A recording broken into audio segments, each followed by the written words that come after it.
We are now going to move into our presentation by Dr. Kass. So I just want to do a brief introduction again. So Dr. Kass is the Chief Innovation Officer at the University of Chicago. He will be discussing the critical topic of pre-hospital stroke care. Again, we're also going to follow that by a panel discussion that will examine the unique logistical challenges that are faced not only in Alaska, but in many rural communities, many rural hospitals, such as CT scanner access or for remote areas and transportation decisions that have to be based on sometimes weather conditions. So without further ado, Dr. Kass, please go ahead. Thank you very much for having me. And I'm sorry, we had a crazy couple of days. So we had yesterday and today, we had almost 10 stroke thrombectomy. So I'm lagging behind between cases. That's why you see me in the supply room, because that's the only quiet place in the angel suite that I can sit in. This is our beautiful campus at the University of Chicago. Of course, these beautiful scenes are in the summer, the whole 2 weeks of it. So first, I want to tell my story of when I joined the University of Chicago almost 5 years ago. We were at a very small hospital in consideration of stroke volume. We used to do 6 thrombectomy a year only. And it's thanks to the technology we have nowadays between telestroke and AI, we were able to build a network of about 13 to 17 hospitals. 9 of them referred to us. We have 4 comprehensive stroke centers, and we have international referral for stroke and telestroke. That's based on what we were able to use the technology of telestroke and AI to be able to connect all these hospitals nationally and internationally, Indiana and Illinois and Wisconsin and in the Middle East and the Gulf and China. So currently, we actually see about 1,400, and this year I think it's going to be closer to 1,800 acute strokes. A lot of bleeds. The 250 is just a small number. Actually, it's way more than that. And between all 4 comprehensive stroke centers, we do about 600 thrombectomy a year. 300 of these are in the main campus, University of Chicago. So what I'm going to talk with you is how we use this technology to help us build such a network to be able to always help our patients by bringing them here to the main campus, or be able to go to a hospital close by that we can operate as an endovascular surgeons. So how we started. So this is a picture from when I was a resident. And this is what we used to call a poor man perfusion.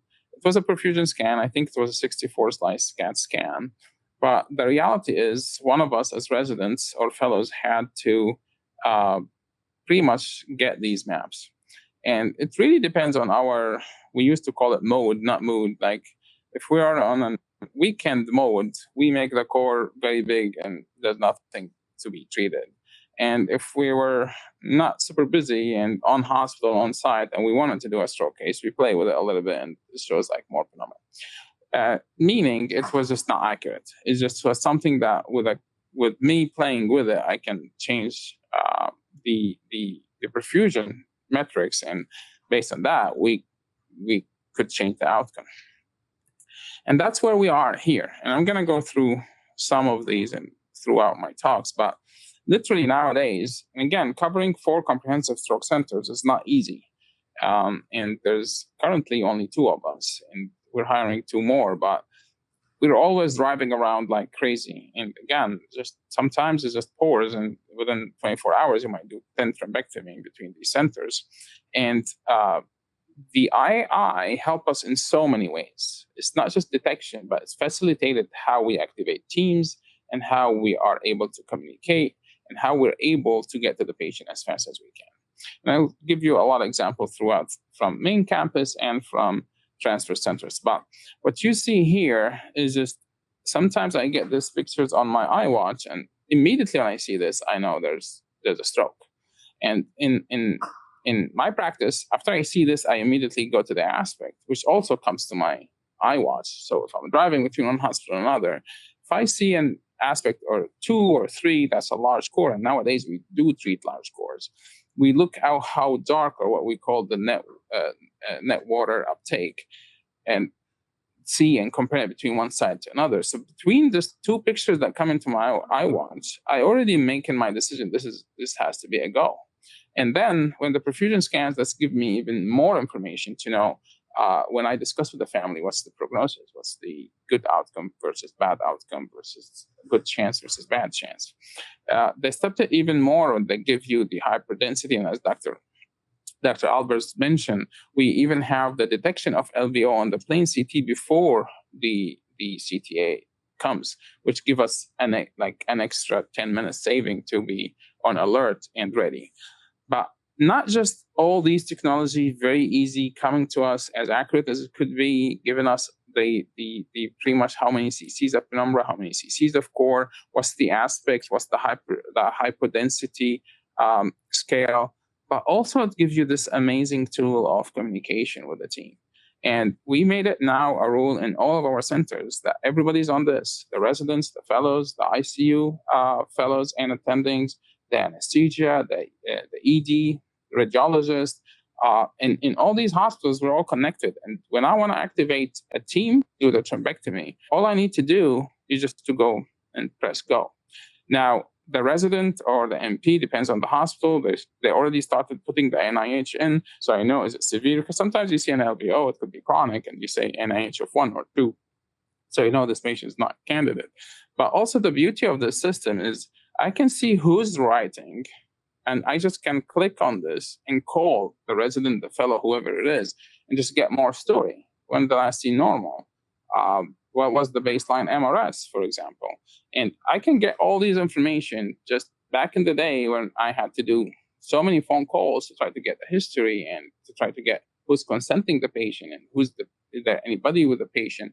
For now, texting over this, calling if I need to, and just do go, and immediately anesthesia, my team, technologists, nurses, my fellows, everybody just driving towards that location that I activated the thrombectomy in. So how do we get AI to be part of our practice? Of course, it's an expensive tool. So every time you go to your hospital and tell them, we have this new amazing tool, can you bring it in? And it has to be a financial decision at the end of the day, but with the guidance of a clinical, what we call like a clinical executive or a clinical pretty much planner of the project. So, and that's what we did at the University of Chicago. When I came here, they had some bad quality perfusions. They have some pretty much CAT scans, but pretty much when I wanted to activate a stroke, first, a resident has to see the patient. The resident is very hesitant to call me at 2 a.m. So they're not sure, is it LVO, is it not LVO? They go and wait for the radiology resident. They talk with them. The radiology resident are not so confident either because they don't have AI to help them know in the middle of the night. Then finally, the radiology resident, while they're attending, who think there's LVO, tell their radiology resident that, who tells my neurology resident that. And then at that point, my neurology residents call me. And if it's a good resident, we ask them to take a video of that CTA if they know how to do that and send it to us. But most of them do not even know how to do that. So I have to leave my bed and go to the PACS station at my house and open PACS. It sometimes takes about 10 minutes to get this information. And that's why when I started covering the University of Chicago, part of building the team at the University of Chicago, our door to groin was 300 to 400 minutes because there was a problem at every layer. Sometimes during the day, it's easier. But now let's go to see how is our workflow nowadays. So how these tools help us detect more patients, not missing more patients, and being able to get to the patient as fast as possible. And I'm going to show examples for both main campus and for our transfer centers. So right now, instead of me waiting for the resident to tell me there's maybe a stroke, we get a notification on our phones that there's an LVO. So we look at it, and it's very sensitive tool, so sometimes it's not really. So we look at it. If it's negative, we're done. If it's not negative, we look at it and say, there's something here. Then I call the resident, or I text. Usually my practice is When I see an LVO, I text again. I see an LVO, I go back to the CAT scan. I don't see an all the stroke. It's not chronic infarct. It's actually an acute, subacute, something that meets the criteria for intervention. I actually text, this is my usual thing, what's the story? And then a resident will respond with last seen normal, what's the baseline MRS, what's the NIH, and all these. And we're going to show you some tools that we developed with Rapid about how to detect these. And then based on that, now, okay, this is a true story. And a lot of times nowadays, I would say 90-some%, we activate the stroke without talking with anybody.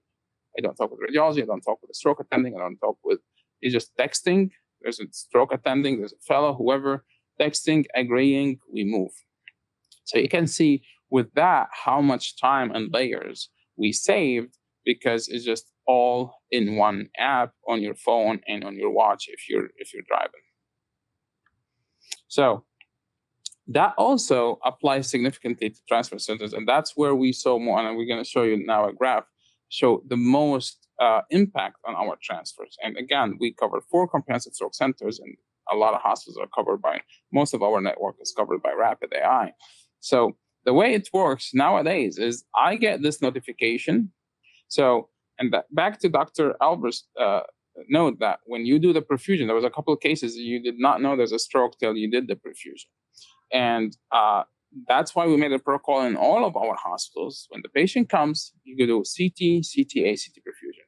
Because yes, there's pros and cons of adding the CTA with the contrast and radiation, adding the CT perfusion with the contrast and radiation, and how much time does it really affect your door to needle if you do not really need the CTA and CTP. But bottom line, when you have that system every time, you do it fast every time, because that's what you're used to and everybody's getting it. But then it's a huge value of detecting strokes that a lot of times the CTA might be too distal to detect. And yes, there was a couple of trials that actually showed MeVO, which is a distal vessel occlusion or medium vessel occlusion. The trial were actually not beneficial. But the reality, if you read through these trials, they're very similar to the first thrombectomy trials where we're all negative. It's just poor design trial that really does not reflect what we do in our practice. And it's so different of how we triage patients. So we, in our institution, we still treat MeVO and distal vessel occlusion through the STEP trial, or if the patient is not candidate for the STEP trial, outside of the STEP trial. But there's no way you can know there's a MeVO or distal occlusion just based on the CTA easily. Sometimes you can, but most of the time not. And it's actually, I always trick my residents and fellows because they say, do you see a clot? And say, yeah, there's one in M3. And it's like, how do you see it every time? It's like, I'm not looking at the CTA, I'm looking at the perfusion. That's how I know there's a clot in M3 or A2. And in our institution, we treat these if they are disabling, regardless. If the patient has a good baseline MRS and the symptoms are disabling, we just go after them and we develop a very safe protocol for thrombectomy for these patients. But to give you back an example of these hospitals that we cover, a lot of them have a neurologist who's not a stroke doctor. Some of them are covered by our tele-stroke doctors. A lot of them are not. And the way we triage these patients, again, it comes to my phone and I see there's an LVO. So I call that number on the app and somebody in the ED there answers and say, what's up? And say, you have a left MCA on a 76 years old. It's like, what's the name of the patient? It's like, I don't know. All I know is you have a 76-year-old female that have an LVO on left MCA. And the ED doctor is not aware of it yet. So he said, let me check. He goes, yeah, it looks like real. Okay, we need to transfer this patient over. So we get some more story, we get consent and move forward. Back in the day before this, they will have the same problems that we have at the University of Chicago when we started. But on top of it, there was just the delay of the ED doctor did not even evaluate the patient because it's just the patient came directly to the CAT scan back to their room. So usually we used to get called 2-3 hours after the fact. Now I'm knowing it before the ED doctor even had the time to go see the patient. So I notify them that you just got a CAT scan. There's an occlusion, MeVO or LVO. This patient needs to be transferred. Or this patient is not a candidate for thrombectomy because NIH of 3, but there's a stroke in the left M3. So just talk with the neurologist, or this patient needs a thrombolysis. So after that is done, we activate. And one other thing we developed at the University of Chicago is very, very helpful. We got our EMS, which we own, it's called UCAN, on the app. So it's not just me communicating on the app and saying, hey, there is a stroke in Bolingbrook in the west suburb. But UCAN is like, oh, you want us to bring the patient over. Are we flyable? Are you not flyable? Can we arrange for another transport? All that, again, within seconds. Yes, let me get connected with the hospital and let's start the transfer process over. But UCAN, which is our transport, who owns the 2 flights that we have, they also are part of this. So I don't need to make 100 phone calls like I used to do in the past. And all that is saving minutes, all that is saving the brain. And then when you activate, the patient just usually in our institution, because we do it so fast, flies directly to the angel suite. Anesthesia's there, I'm there, the staff are there, we're ready to start immediately. Now, some cases you might have to repeat imaging, or this is now one of the very cool new tools is Lumina, which actually show you a whole 3D of the arch and the carotids and the vertebral arteries, which helps some people like myself as an interventionist to decide, should I go radial, should I go groin? And you can go all these information at once, either in the transfer center or your main center, repeating imaging or not repeating imaging. This is extremely, extremely rare now that we treat patients with large core that we repeat imaging. Sometimes we do it if the patient had a clot, especially if it's distal and got thrombolysis. So we repeat imaging just to make sure, are we taking risk of bringing the patient to the angel suite and maybe the clot is already resolved. But you see how with Rapid, we built this amazing protocol for ischemic stroke and how we actually save a lot of time by just cutting all these communication problems, all the fact that imaging comes to you immediately before it gets to PACS, before the radiologist is even notified. All these is just pretty much saving all the time, making this perfect stroke paradigm, ischemic paradigm. Now, Rapid is pushing it to make the same thing with ICH, and we're working with them on something very cool we call the ICH codes, and using the same thing that we learned from the ischemic to actually apply it to either subdural or ICH or any type of hemorrhagic subarachnoid hemorrhage. And the nice thing it is, finally, we have a tool that gives us in CC how much blood there is, because that's very important. Sometimes we just need to just wait. Sometimes we need to do endoscopic aspiration or a MISTI when you put a catheter into the hematoma and infuse DPA over 3 days. It's also two very cool features that give you the midline shift for people like myself who round in the ICU every day, and I'm also an intensivist. So we look at the midline shift. A lot of times we're struggling because the cuts are not always the same. Is it growing or is it not? This is a very nice tool to tell me, well, the subdural is a few cc bigger today, and the midline shift is a 1 or 2 millimeter bigger. So I would know and compare from one scan to another. And that's financially is actually very crucial, because we talked about, do you bring the patient over for just an MRI or a CT perfusion? And that's very important, because if I do a scan, then I do another scan in 6 hours, and it's pretty stable and blood pressure is under control. A lot of my referral hospitals can't keep the patient, especially that we have a 60-unit ICU, neuro ICU bed that always full. Like, we don't have space because we run neurotrauma too here. So if I can keep somebody stable in my other hospitals, that would be very important for patient care, because otherwise the patient going to be sitting in the ED waiting for their ICU bed to clear up. But also financially, it's just a lot of cost on the system the patient could get billed. And if we're not going to do MISTI, if we're not going to take this patient to surgery, most likely we don't need to transfer the patient. The struggle before these tools was, if I get a scan and there's a bleed, I don't know who's going to repeat the bleed in 6 hours. I don't know who's going to notify me. And before Rapid, I didn't even have access to these images. So either somebody has to film it and send it back to me, or I have to go log in and check on the PACS. And again, back in the day, if the first scan was done at 7 p.m., the next scan, I'm going to be sleeping, and it's going to be very disturbing. Versus now, with AI, somebody else can look at it and say, it's stable. it did not grow, so I don't need to call that doctor again. And as long as it's stable, we're good. So these tools just change the game. And that's, again, what we're starting to have, like similar to ischemic code. Now we have an ICH code based on Rapid, because you get these images now, suspected LVO, and then suddenly suspected ICH, and you look at it, it's real, it's there. So you activate the ICH code like I activate the go for thrombectomy, and then your IC is in the case, your surgery is on the case, your endovascular is on the case, and the ICU fellow will come down and evaluate the patient immediately and see if anything further needs to be done.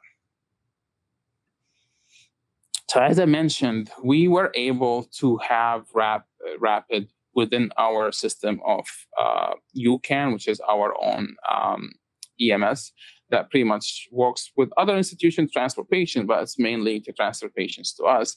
And having them of these tools, a lot of times when they see a patient in the field, they communicate on the Rapid app. I'm seeing a stroke, NIH is this. I'm concerned. It could be either a blood or ischemia. What do you want me to do with the blood pressure? And we tell them, oh, you can do this and this and that. And very soon, Rapid is going to give you FaceTime, that HIPAA compliant, that I can even see the patient without having technology barrier of trying to implement a telestroke in the EMS truck, because you can use an iPad or an iPhone for that. So, and that actually shaved up a lot of minutes and outcome for our patients. So what we use here as a stroke scale, most of our EMS regions, they use either the Cincinnati Prehospital stroke scale, which is a very good scale to identify stroke. Other regions, they could use NIH. They're both not very good for the posterior circulation, but at least they will give you an idea if there's weakness, there's numbness, which is most of strokes have. It's actually very important to identify stroke. Now, we stepped it up in our region, and we actually start using the 3-item stroke scale.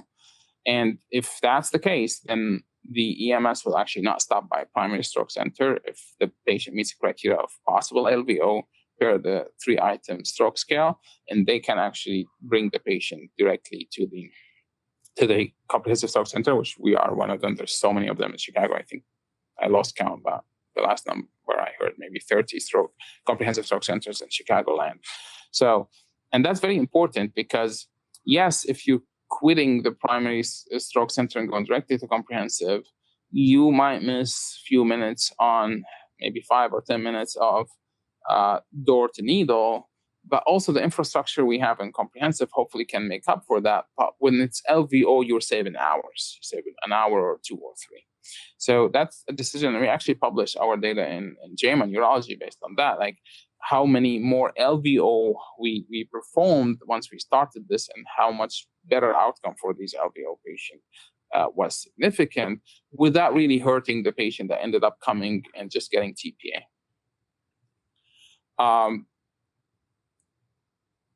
Other scales that are used in the Chicagoland, and I'm not sure what you guys use in where you are in Alaska, but I'm actually proud of the scale because I was kind of part of the team who developed it. We tried to make it as simple as possible, which is the VAN, which is just raise your arms, does it hit the ground or not? And pretty much then VAN, and I feel it's very, very easy to use.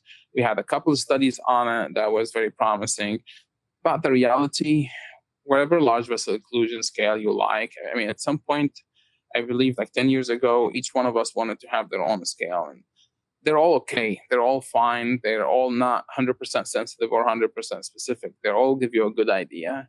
And in my mind, I like the VAN because it's just so simple and so easy to calculate. And when I teach them to the EMS, they actually think, yeah, that's very easy to detect. And again, we are trying to have a paradigm, hopefully everywhere in the country, that when you have a possible LVO, that it's usually either an LVO or a bleed, it's better to come to comprehensive stroke center anyways. So it's a very, very good tool to have as pre-hospital assessment.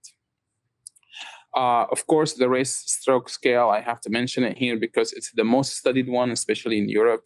And it's actually, I forgot the name of the trial. I think it's Direct VAT or something like that, which was based in Catalonia, Barcelona, in Spain.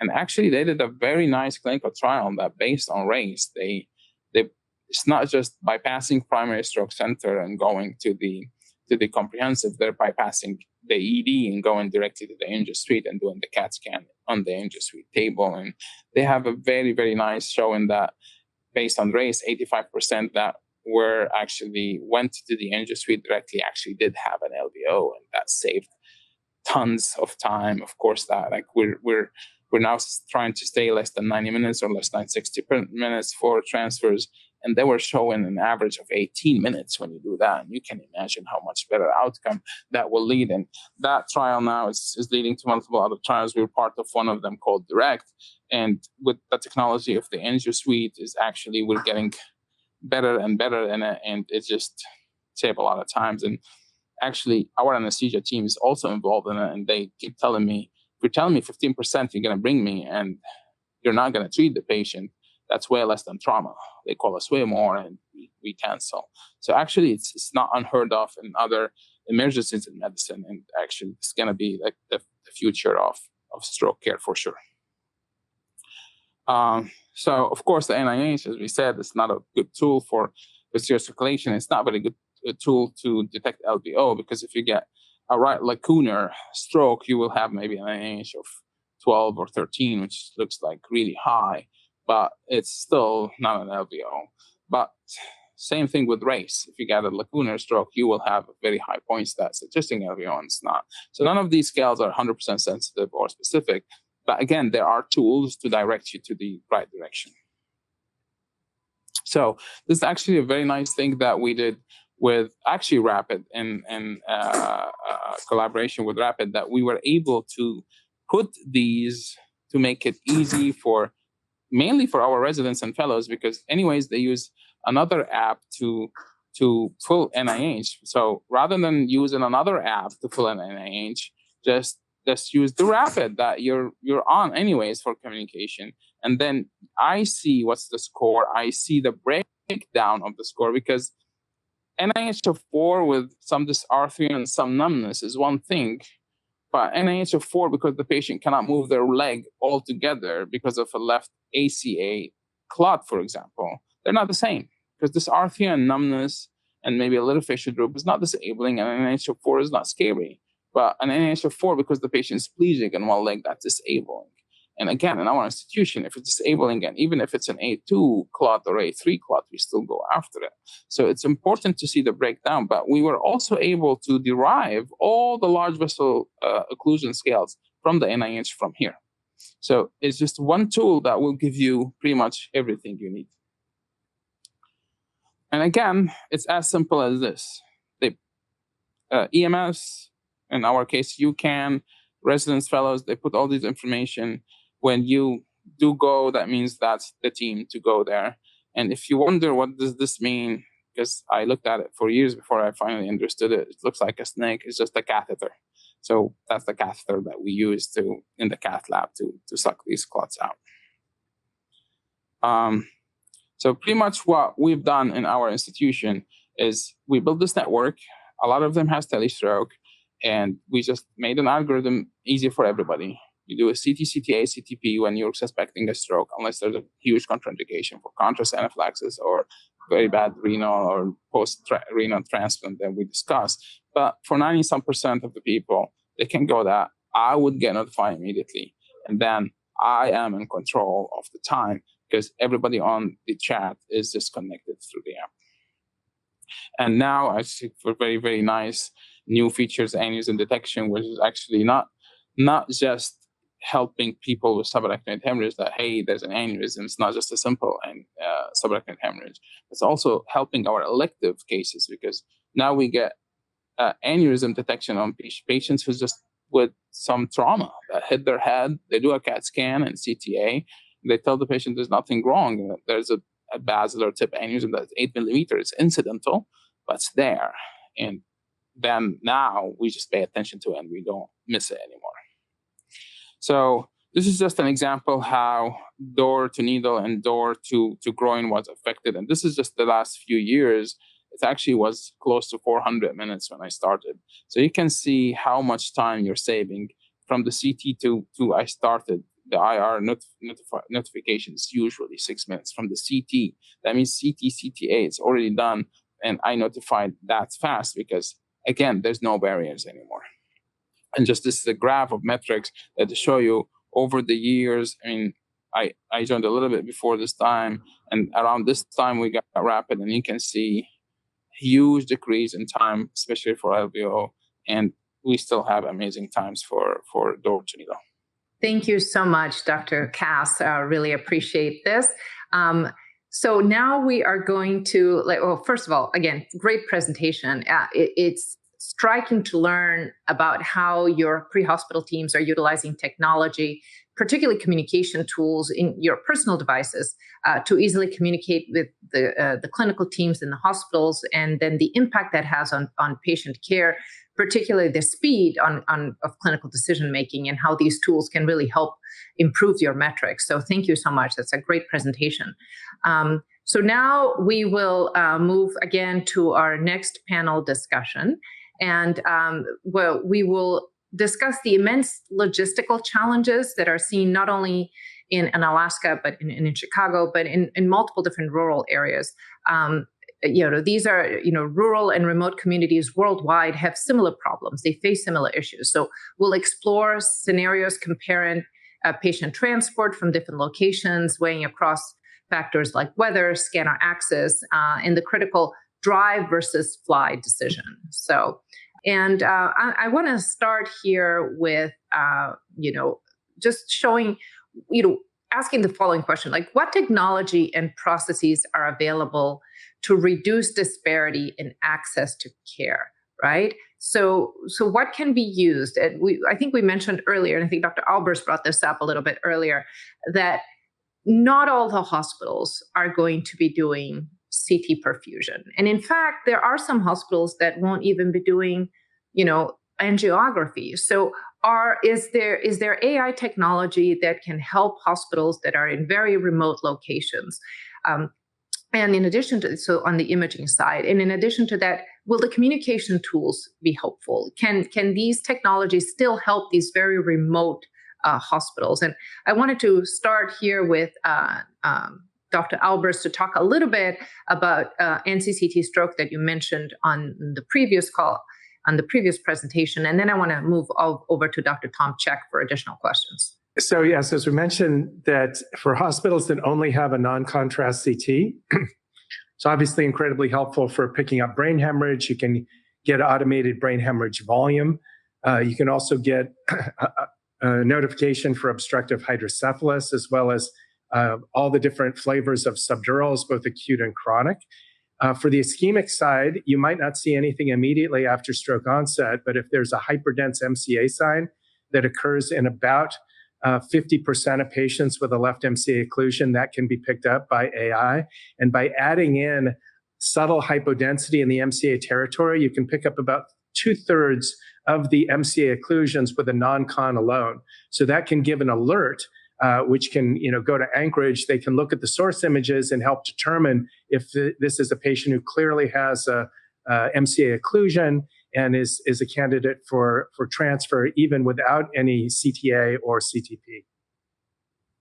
Excellent. Thank you so much, Dr. Albers. And then I want to talk a little bit with Dr. Check, if you don't mind. Dr. Check, let us, tell us a little bit of what is the situation in Alaska. I know that that your hospitals, Matsu Borough covers, 25,000 square miles with over 100,000 residents spread across a vast area that creates significant transportation and access challenges for emergency services. So can you tell us a little bit about what are some of the obstacles that you have in the region, whether it be weather or geographic? If you can tell us a little bit about the situation in Alaska.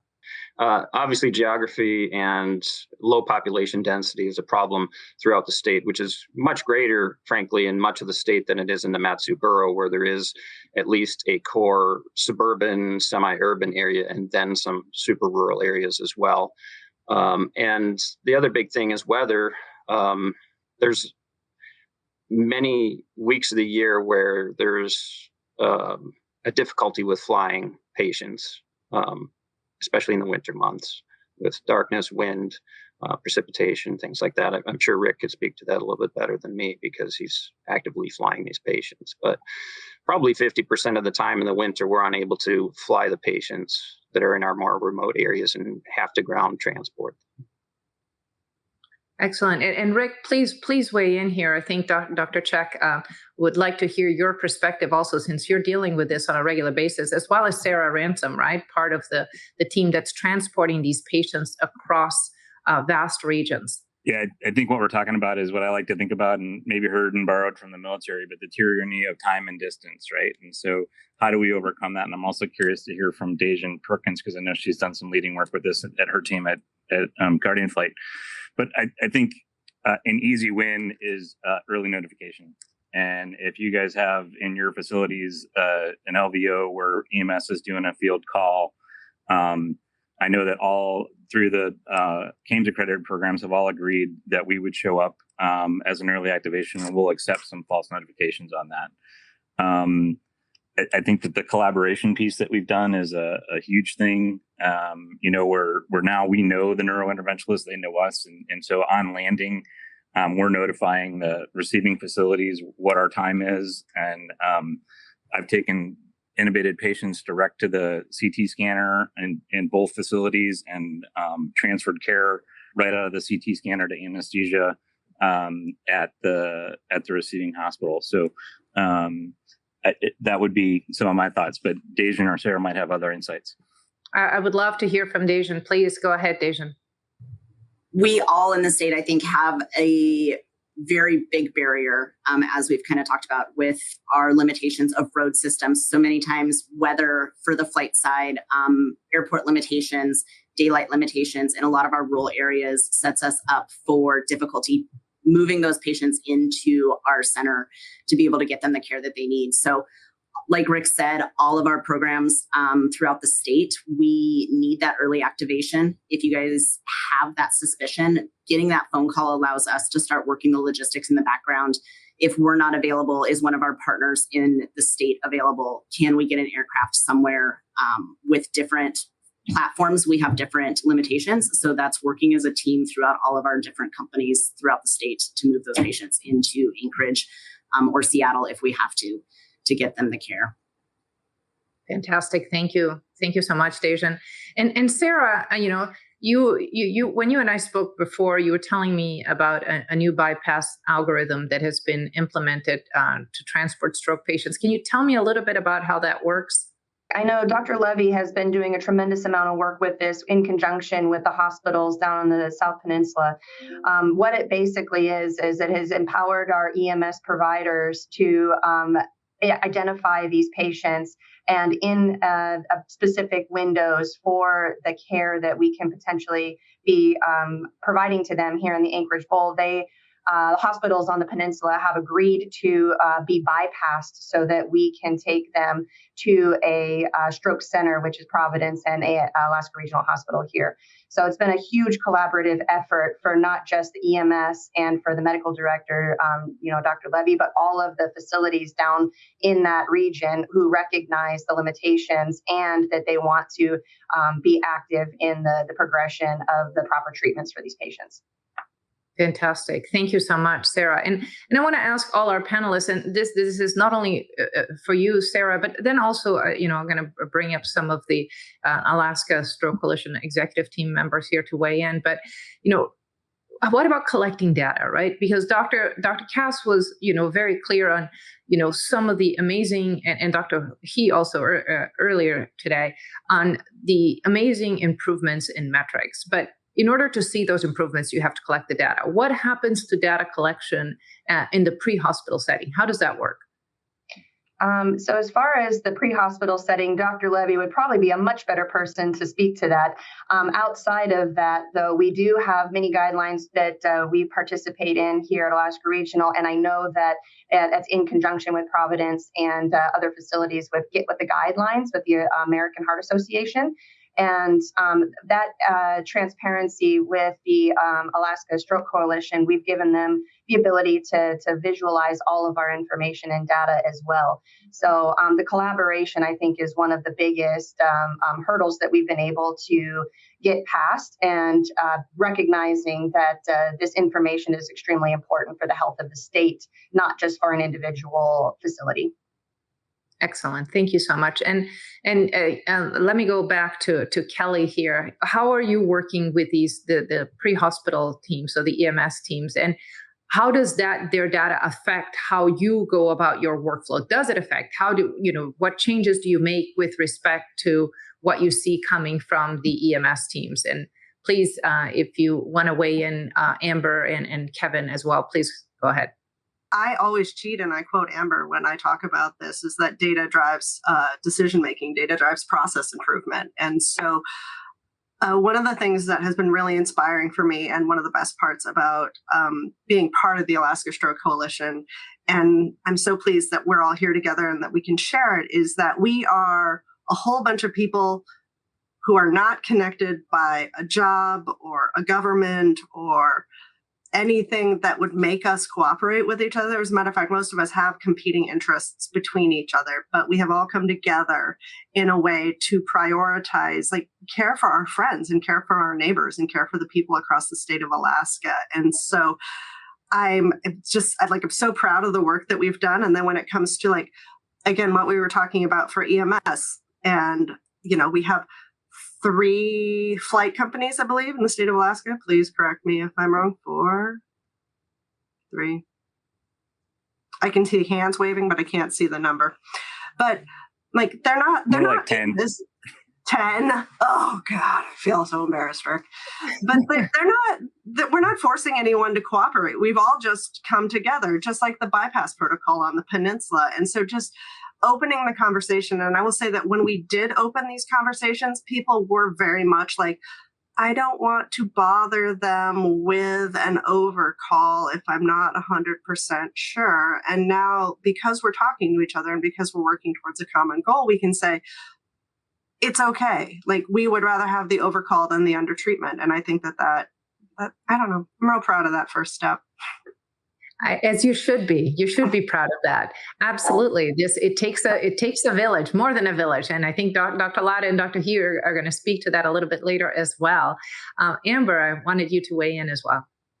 Yeah. So thank you for that. And thanks so much for the presentations thus far. Echoing what Kelly said, absolutely. All of these partnerships and just breaking down walls because we do have common interests, which is our fellow Alaskans, and just working towards that.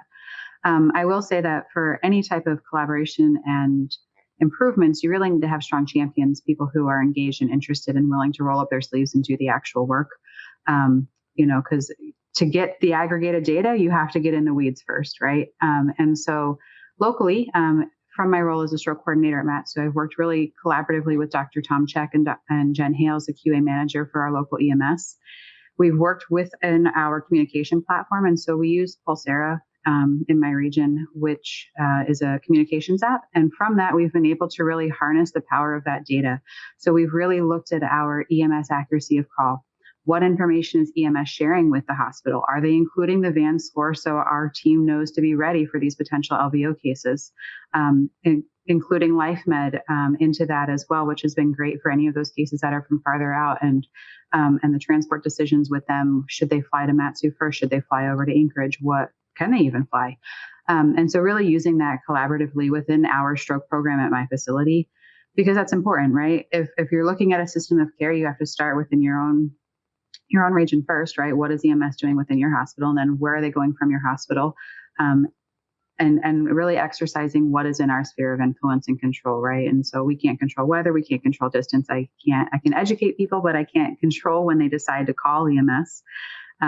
We can encourage them to that fact. And then looking at the rest of the system of care. And so lessons that we learn within our community and then sharing that out, right? And then taking lessons that other people have learned, because we don't all need to reinvent the wheel. Let's use what's been done other places and just continue to improve things. And so being able to leverage whatever communication and chart sharing and things like that we use between EMS and the hospital to really look at what do those overcall rates look like? What are the undercall rates? A lot of times anecdotally, we all kind of get this collective memory that somebody always overcalls or somebody always undercalls. And we have this collective mistrust that's built on, like decades ago of how things were. And so really looking at the data now and saying, no, that's not true.